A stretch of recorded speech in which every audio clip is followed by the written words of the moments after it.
Ladies and gentlemen, welcome to the Rogers Kakasungura YouTube channel. We are growing tremendously. If you have not subscribed to this channel, kindly make sure you click the subscribe button and remember to turn on your notification bell. Kaka, Kenya has been highly affected by the ongoing floods. Families have lost their loved ones. Families have lost property. Families have lost their livestock. And life is becoming absolutely nothing. But Kaka, I have learned one thing from the ongoing floods. All is vanity in this world. The very most important thing is just life. Cars, good houses, all is vanity. The floods have taught me a lesson that will remain in my mind several years to come, and a lesson to teach my generations to value life more than they value property. Some don't even know how their future is going to look like. Someone is seated somewhere. He has lost children. He has lost a wife. He has lost all the cars at the parking lot. He has lost all the furniture in the house. Electronics in the house all have gone.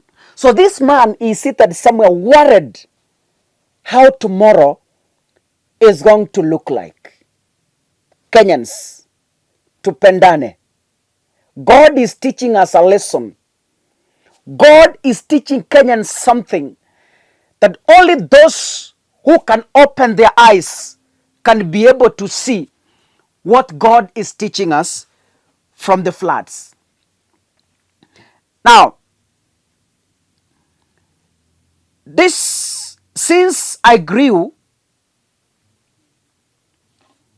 this is the very first time I am witnessing a very disorganized government, very disorganized on dealing with calamities like the floods, very disorganized. But maybe you know the reasons why. Despite several warnings from the meteorological departments, despite several warnings from the men and women of the Lord, the government never took it serious. And hence, they never bothered to prepare themselves ahead of the situation. Kaka, I have 3 points I want to raise in this very particular video. Points of concern. And I've been asking myself, what is really happening? I am not an expert in the military matters. I am not an expert in the KDF operations. But I am bringing this to your attention, and maybe the KDF themselves are watching me. Maybe someone to give us an overview on what could be happening. As Kenyans, we are using the available information to try and navigate into what could be happening in the military. And maybe we could be blind because we don't understand. We don't have the know-how. I believe one expert from the military is going to watch this video and maybe shed some light to us on what is happening. You can call me via my number or inbox me so that we can privately chat so that I get to understand the whole issue, how it's going. On the 25th April last month, I vividly remember William Ruto holding a cabinet meeting. I think it was a cabinet meeting, if I'm not wrong.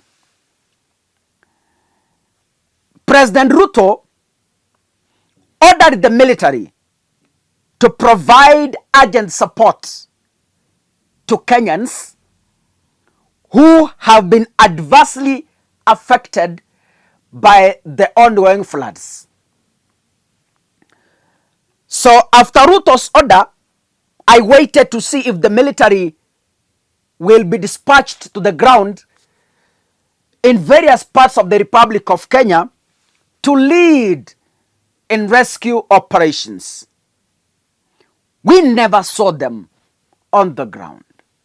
Despite the order from the president, who is the CIC, we never saw anyone from the military bothering to join other Kenyans in rescue operations. Can we listen to William Ruto's video on the 25th of April 2024? Can begin to inform citizens if they are in places that poses danger to them, we begin to relocate them. I already told the National Youth Service to provide some land for us to relocate some of the people who are in the most dangerous parts of Nairobi. I had a conversation with Governor yesterday. I had a conversation with the DG of NIS. I had a conversation with the Ministry of ASAL and the CS Malonza. And so I think in that context, what are the flashpoints and how do we, ahead of time, deal with those flashpoints? How do we mobilize members of the national government administration to support all this effort? Interior should be at the center of it. And then I also asked the military, and I'm happy the Minister for Defense is here, to provide some of the capabilities they have to support citizens. I was very happy yesterday they worked with our teams in different parts of the country, including Machakos and other areas. So I think we just need to put everybody on their...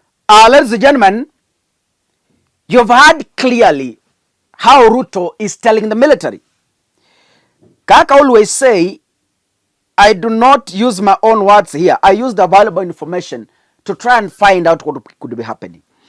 That aside, 2 days ago, when President William Ruto visited Mahimayu after the flashy floods that claimed hundreds, displaced thousands, and others cannot be traced where they are to date. While addressing the affected, Ruto ordered the military to join rescue operations across the country. He said, I ordered the military to join other Kenyans in rescue missions. Nobody showed up. Hakuna mtu alionekana on the same. We have not seen the military in rescue centers across the country. Those areas that have been adversely affected, hatujaona the military on the ground. Not even a single uniform from the military has been spotted to help others in running operations. Today, the same president in State House has already sworn in the new Chief of Defense Forces. So as I am speaking right now, we have a brand new CDF who has taken over from the late Francis Ogola. Ruto's speech, I was listening to it, and he said, I have already discussed with the new CDF to be in the front line in managing the crisis we are having in this country that is out of the climate change. So Ruto said he has ordered the military through the new CDF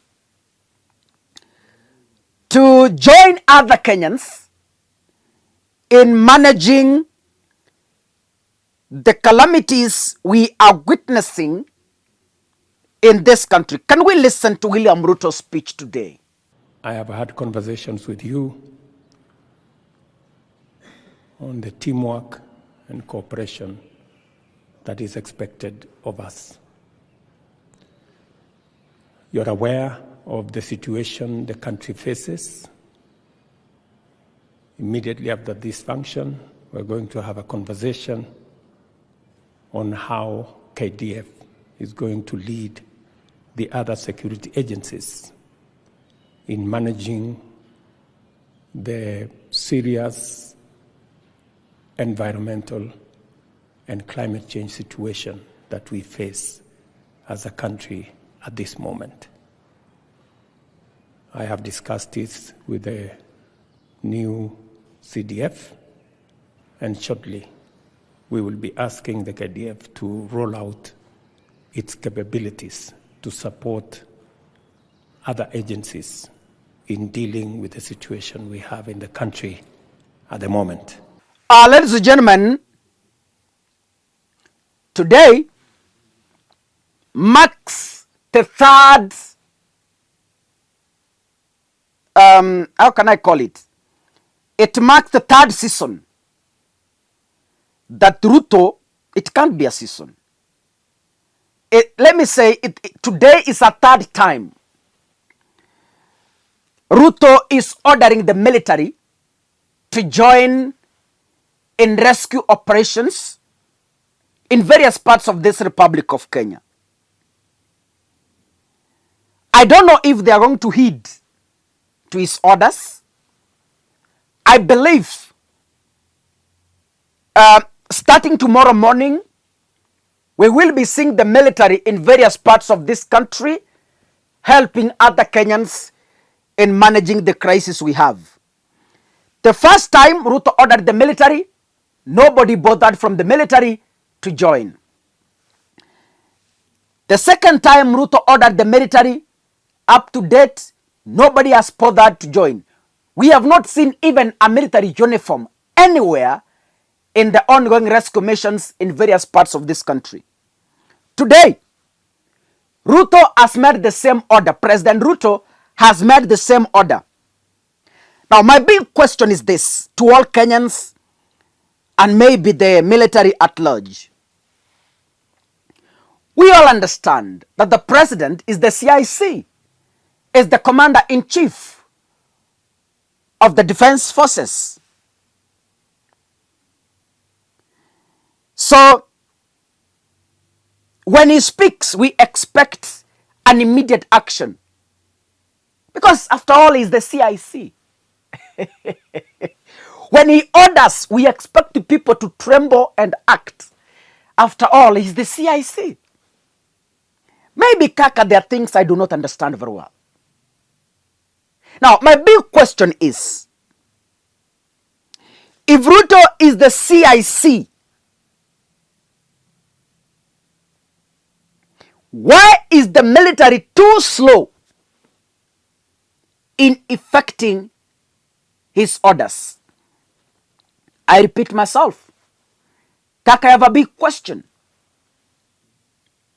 If Ruto is the CIC, of which we know President Dr. William Samoei Ruto is the CIC, which we all of us know, why is the military too slow in implementing his orders since the 25th of last month? Ni swali la balagha. God bless you, ladies and gentlemen. See you in the next video. God bless you. Asanteni sana.